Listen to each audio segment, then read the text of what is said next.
नमस्कार समस्त ओडिशावासी मानक मोर प्रणाम। मु आज यही वीडियो रे किसी वार्ता देवाई आसी।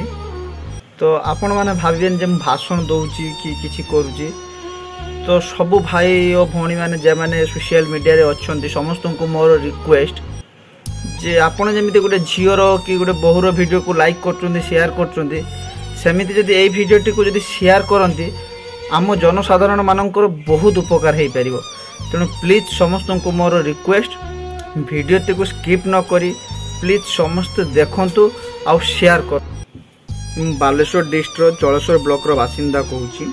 आमर जलेश्वर ब्लॉक रे जे जीके फटर हॉस्पिटल टी अच्छी गवर्नमेंट हॉस्पिटल एथिरे किंतु बहुत लोक माने आमर डिपेंड करती जहाँकि जलेश्वर ब्लॉक रो सबू लोक के डिपेंड करती जीके भटर हॉस्पिटल ऊपर प्लस आम पाखापाखि अच्छी भुग्राई ब्लॉक रे भी लोक मैंने या डिपेंड प्राय करती जेहेतु भुग्राई रे सेमती बड़ मेडिकल नहीं।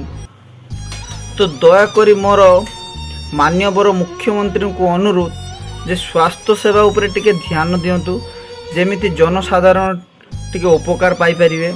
कहीं ना आम जीके भटर हॉस्पिटल जब आपंकर गोटे पायखाना भी होती जदि आप जाती से संगे संगे बालेश्वर रेफर कर दियंती।